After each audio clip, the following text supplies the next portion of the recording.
The sun was burning brightly above as the car almost flew over the dune, landed with a terrifying crunch, and slid down the other side. "Nick! Stop it!" He heard his friend and only passenger cry and felt a quick chill in his bones while he tried to keep the steering wheel steady and the car on its tracks. That, right now, had been too much. They had lost contact with the sand, and even though this van he had gotten was capable of driving them into the desert, having it fall over would pretty much spell their doom. He cursed himself inwardly, looked over at Penny, still holding onto the dashboard as if her life depended on it, and gave her an awkward smile. They reached the bottom of the dune, and he let the car slow down as they climbed the next one. Normally, they would drive around them and try to find a way that wasn't nearly as rough. But not even 10 minutes ago, they had caught a signal of something close by, and it was right in this direction. Whatever it was, it would make this trip already worth it. Nick smiled as he carefully drove over the smaller dune's crest, then looked out across the seemingly endless desert. This place was amazing and breathtaking. Every time he looked at it like this, it made his heart beat faster. How could people have dared cross a place this remote, this deadly before the invention of cars? He could hardly understand. It must have felt like walking into hell itself back then. Nick noticed Penny's hand on his arm, squeezing him softly. She was as mesmerized by the view as he was. Her eyes were almost glowing. "It should be just ahead. Maybe a few dunes over?" Nick nodded at her words, then softly put pressure on the pedal and let the van slide down the back of the dune. It didn't matter to him what they would find, or even if they could get anything at all. Driving out here was already worth all the stress, time, and money it had cost him to organize the trip.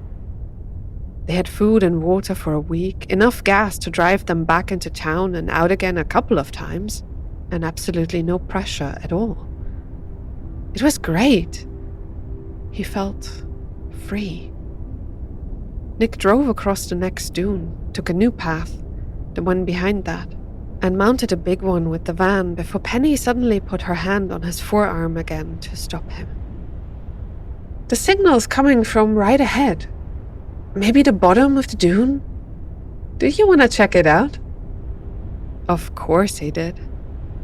He let the van slide down again, held the steering wheel steady, then stopped once they reached the lowest part and turned off the engine. It was already past noon, but the heat out there was still sweltering. Nick put on his hat and the long-sleeved shirt, grabbed a bottle of water from the center console, then watched Penny slip into the back and dig out the shovels they had brought along. He opened the door, and the first thing that greeted him was a breeze that felt like he was standing right next to a campfire. Still, he hopped out, quickly closed the door behind him, then slowly walked around the van. It was still in great condition. There was no sign of damage, nothing clogged up by the sand. And as long as they didn't get buried by a dune, he knew he would be able to get them out with the four-wheel drive. He reached the back, then saw the big doors swinging open. Penny had a scarf around her face to protect from the sand, and 2 shovels in her hands as she jumped out, closed the doors back up, and gave him one of the tools. "We will probably need to dig a bit, but that should be okay, right?" He could see that she was grinning beneath the scarf. Her eyes were glowing with this anticipation, and she seemed ready to dig down to the center of the earth if it were possible. He took the shovel and gave her a nod. Yeah, this was also part of the trip. The search for signals and the retrieval of whatever they could find. It would be hard to smuggle some of the things out of the country, but that was a problem for another day. First, they had to find something at all. Penny pulled a small device out of her pocket, looked at its screen, then pointed at the bottom of the dune, maybe 10 steps away. They had to move fast, Nick thought. Dunes weren't stationary things. They moved and wandered with the wind, and if they weren't careful, they would have to dig out the van to get going again. Spending hours out here in the blistering sun without AC would make this place feel like the hell it really was. They quickly moved to where Penny was pointing and started digging with haste. Nick realized it the first time he pulled out the shovel again. This would be a lot more exhausting than he had imagined. The moment he threw the sand behind him, more of it fell down from the dune and filled up the small hole he had dug halfway again. He could see the same realization on Penny's face. The light almost seemed to go out in her eyes as a stream of sand rushed down into the hole she had dug. They shot each other a glance, shrugged their shoulders at the same time, then started digging again. Even with the sand working against them, slowly but surely, Nick could see the hole forming. The wind and sun at their back soon drenched him in sweat as he continued digging, hoping to finally see whatever had given off the signal in the first place.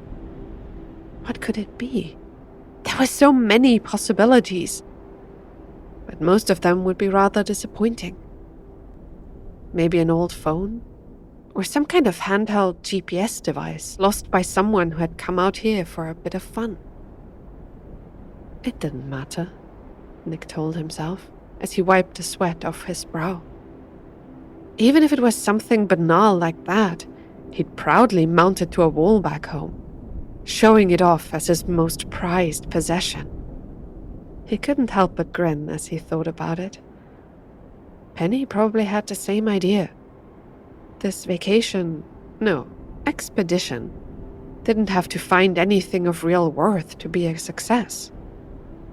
He stuck his shovel back in, heard and felt something different, and immediately pulled it out again. Nick could see Penny's eyes grow wide. She had heard it as well. Just now, he had hit something hard beneath the sand. It hadn't moved at all, so it probably wasn't some small electronic device. Nick stuck his shovel back in, heard the same sound again, and now scraped along its edges to free it from the sand. Penelope followed his lead, digging around there to widen the hole against the object. It didn't take them more than a few seconds before light touched it for the first time. Nick gave off a sigh as he saw it. Stone. It was stone, and not just any, but sandstone. Had they hit bedrock already? That couldn't be, right? Nick bent down and wiped it clean with his hand. The stone felt smooth beneath his palm, and strangely, it didn't have nearly the same temperature as the surrounding sand. He looked up at Penny and could see that she had furrowed her brow. Quickly, she pushed her shovel into the sand right next to the stone, digging downward. And, to both their surprise, didn't touch anything hard there either. Somehow, they had found something with an almost vertical drop-off. Nick felt a chill, then hope. Maybe it wasn't just natural stone, but man-made?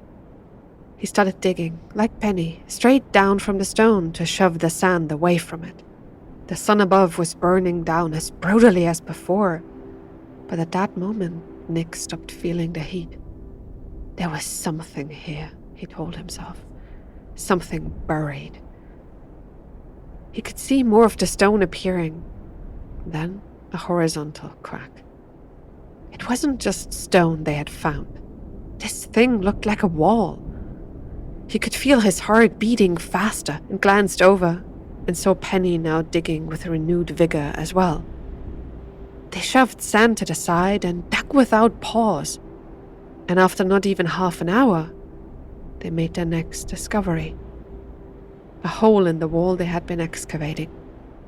The moment Penny's shovel dug down and shoved the sand away, it appeared. Black as the night, looking almost like an eye. One of the big stones of the wall was missing, and behind it was darkness.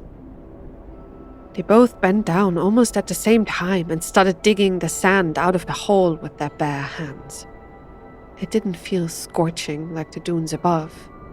No, the sand down here was temperate, almost refreshing, and from the hole blew a cool breeze, carrying along this dusty smell. Nick reached into the hole to get the sand out with his whole arm, then stopped as he could see Penny, already getting ready to put her head in. "Are you sure that's a good idea?" he asked, then watched her turn toward him and smiled brightly. "The best one I could ever have. Aren't you curious what's inside?"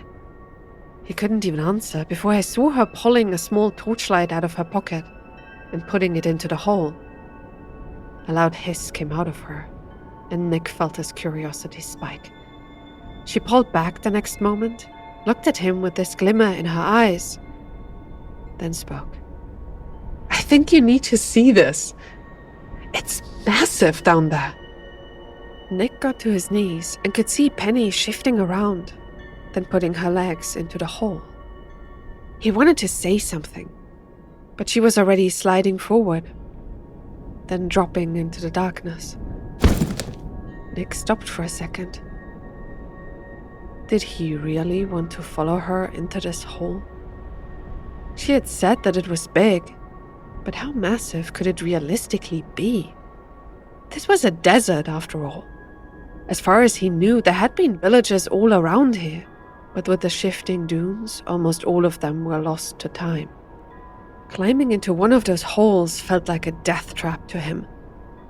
What if it really was an old house down there, but it collapsed with both of them inside? No one would ever find their bodies. He bristled at the thought, then heard a voice. "Are you coming? Feet first, please, otherwise you're gonna hit your head." The joy and wonder in her voice made him smile. Could it really be that dangerous? Nah. If this thing had stood here for hundreds of years, it would survive another 10 minutes. And if they found something inside, not only would they make great memories, they could even inform the authorities and go down in history as explorers. Nick smiled, shook his head to get rid of any unnecessary thoughts, then stretched out his legs and put them into the hole. It was a tight fit for him, he had to admit. He needed to push himself on, then felt the emptiness at his feet and had to suppress a curse. Penny had done it first, he told himself. And she hadn't hurt herself either, even while jumping into the darkness. Nick let go of his worries, pushed himself forward, then felt his body slipping, then falling. The moment his head cleared the hole, he could see the flashlight illuminating what looked like a big room.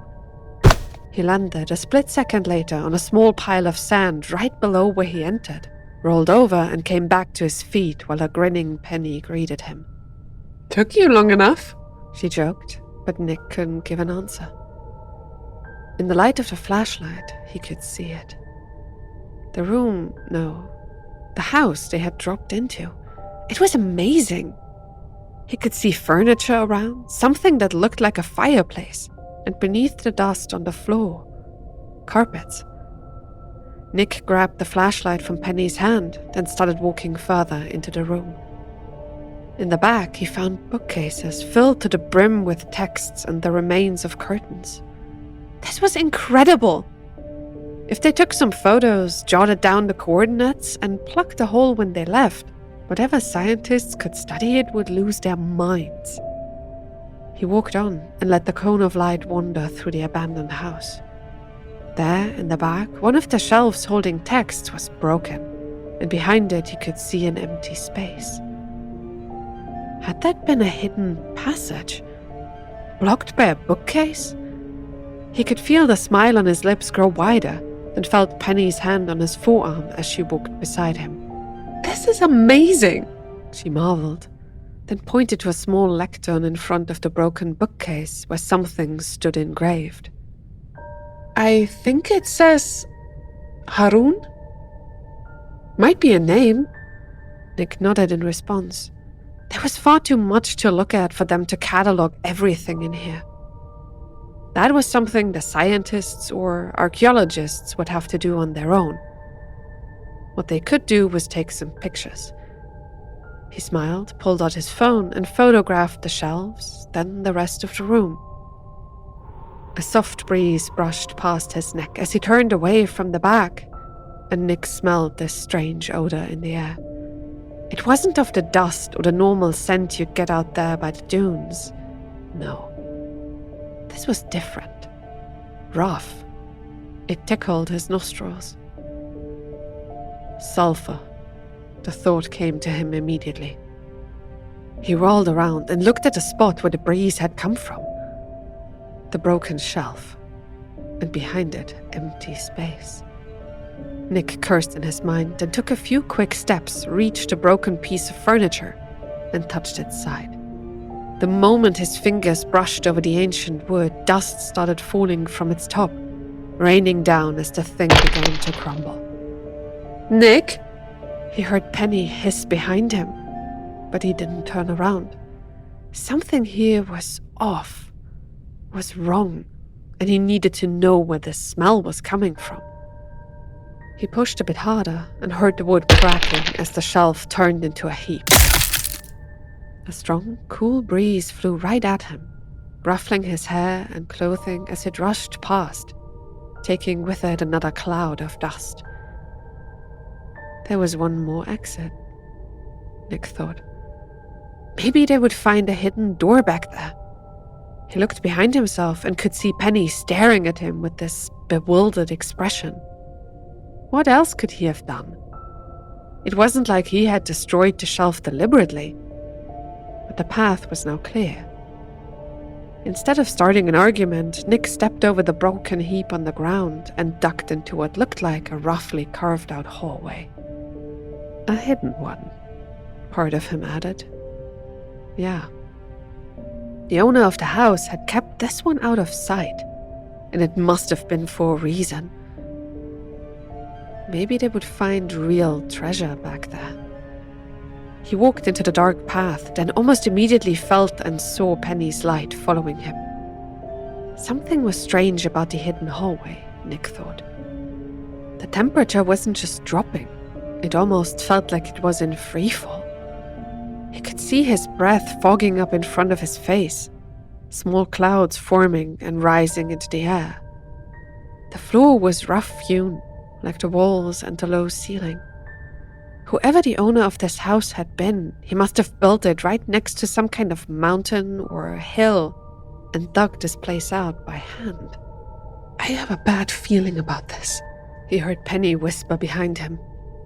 Yeah, he felt the same, but his feet carried him forward nonetheless. His curiosity was driving him on. The small tunnel made a bend, and after a few more steps, its end finally came into view. Nick stopped, then waited for Penny to catch up fully, to see what they had stumbled upon.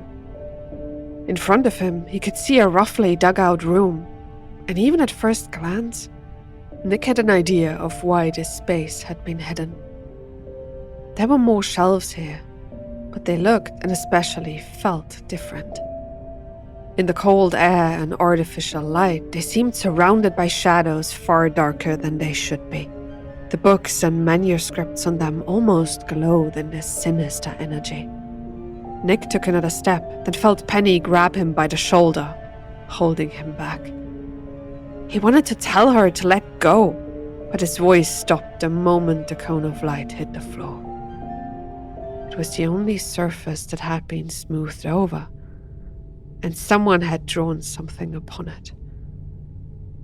A circle in red paint. It was far too elaborate to be a coincidence. There was a heap of dust in the middle of the circle, next to a single book, looking almost ancient. Nick shot Penny a glance, nodded, pulled out his phone, and advanced, ready to take some photos. But the moment his foot crossed the first line of the circle, his body froze up.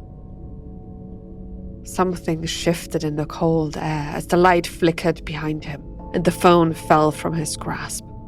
He felt like unseen eyes were staring at him, looking him up and down and burrowing deep into his soul. Somewhere to his left, someone was breathing. Nick tried to turn his head to look in that direction, but his body didn't listen to him anymore. There was the smell of sulfur again, only this time it was far more pungent. Penny's light was still flickering, but now Nick started to see someone moving at his side. It looked strange, humanoid, but somehow not. He strained his neck, and slowly his head started to turn. There, in the corner of the room, a figure was standing there, looking at him, but it definitely wasn't human. It was a being of fire without smoke. Nick could make out the arms, legs, head, and chest. They were flickering brightly every time the light of Penny's torch appeared. What had they found here? The thing was staring straight at him. He could feel the eyes more than he could see them, and they felt burning in the cold air. You stepped into my circle, human.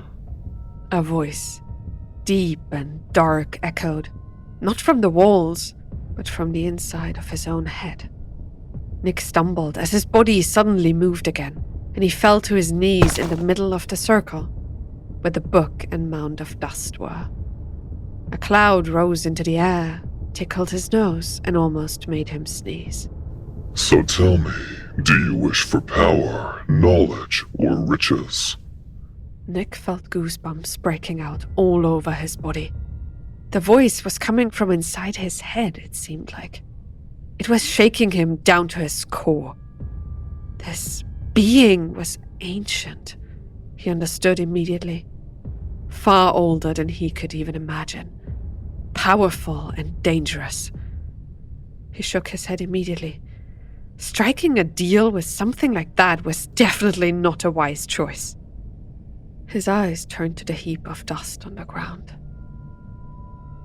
Were those the remains of the one who had brought this thing into the world?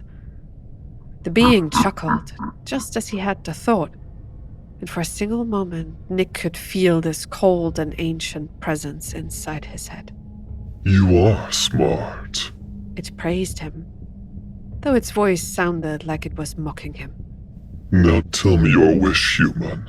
It is time to make a deal. His hand moved until his fingers touched the leather-bound book, and in response, the being let out what could only be described as a deep and dark growl. The light went out, and as it flickered back on again, the being wasn't in the corner anymore.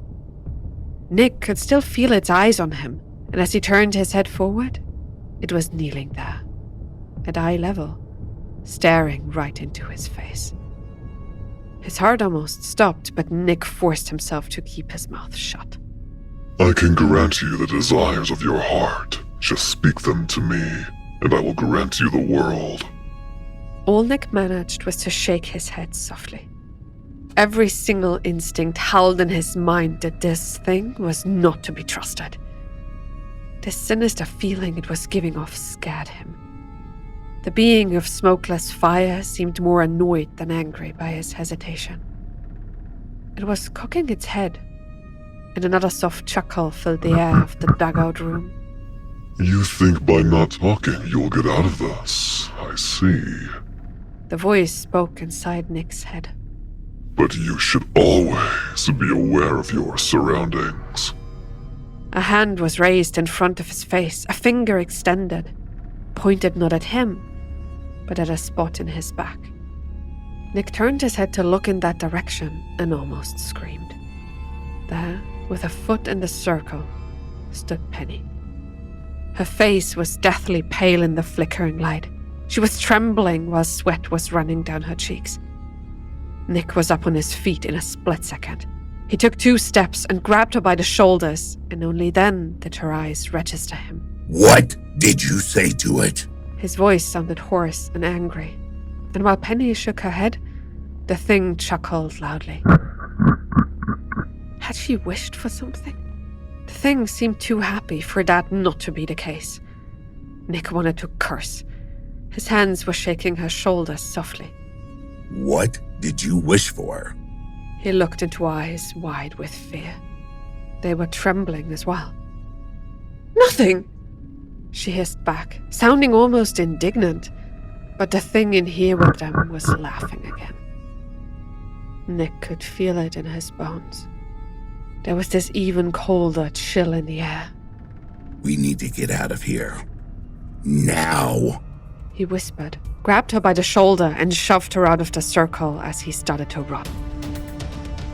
The laughing behind them was still as loud and clear as before, even when he left the markings on the floor.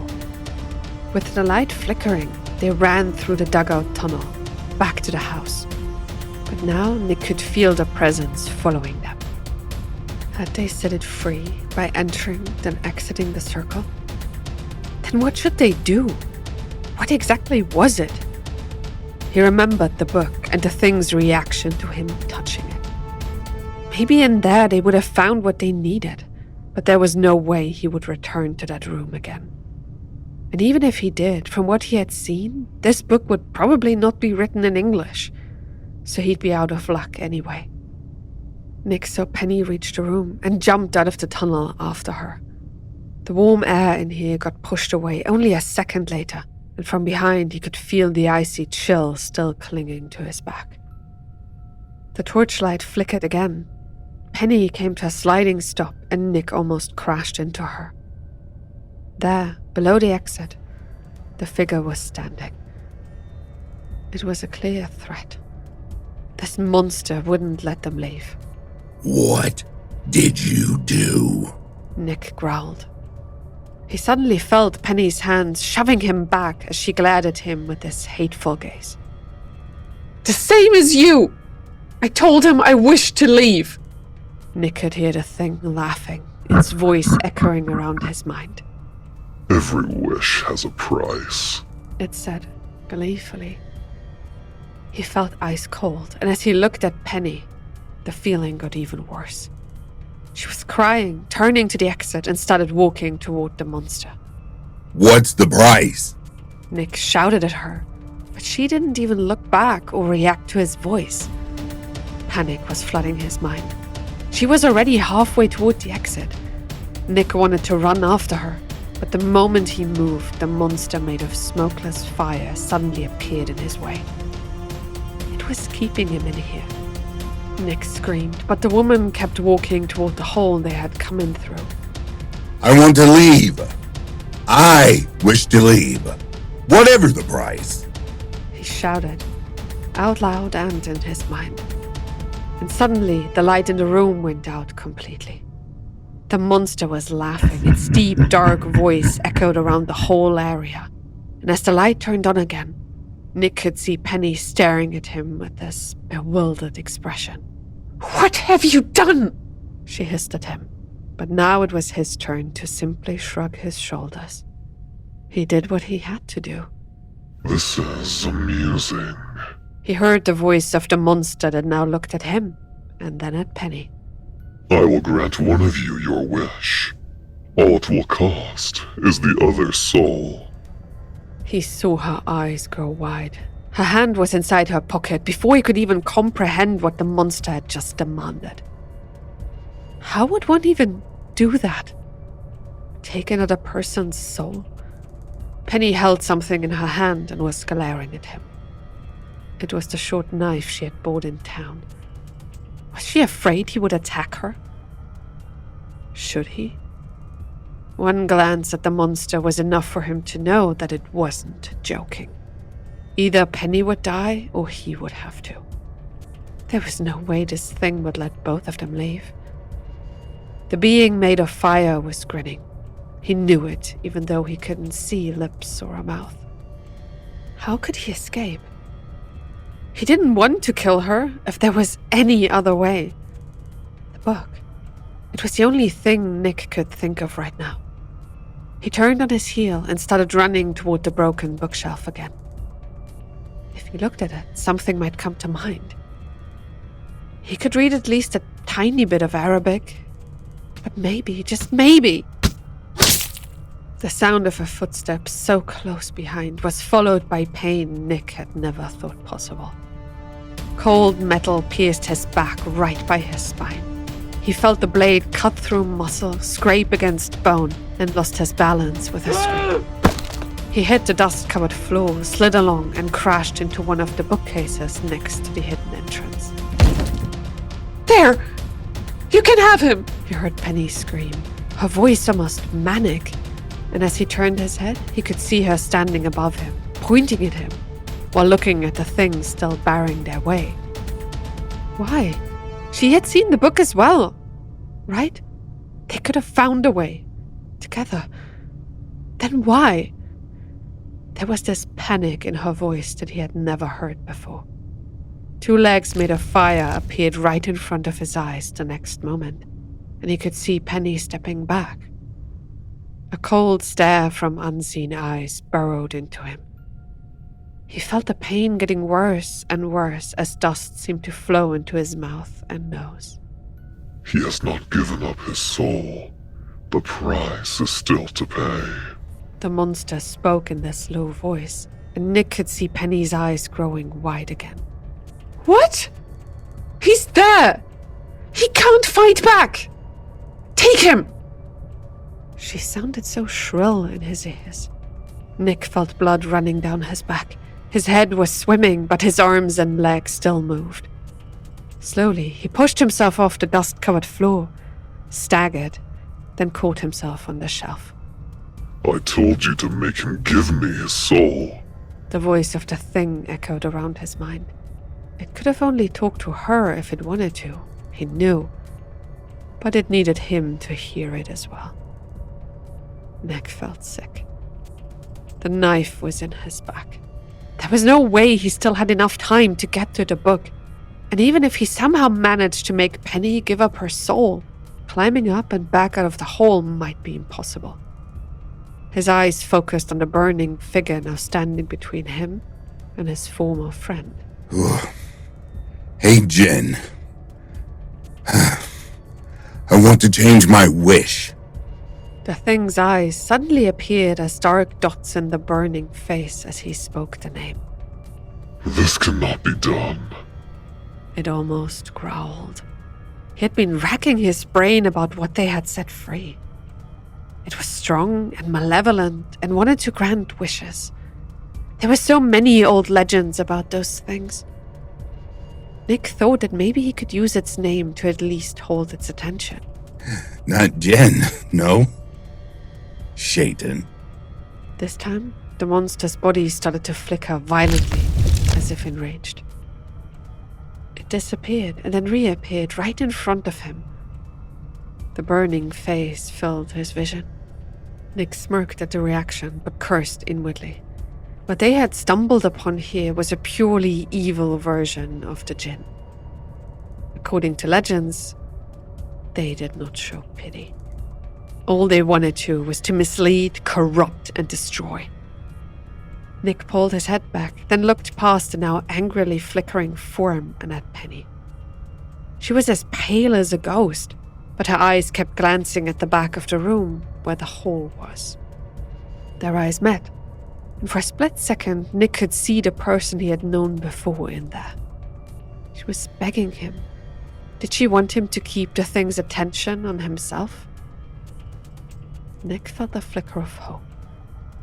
He nodded, even though he knew the guilt would follow him from then on.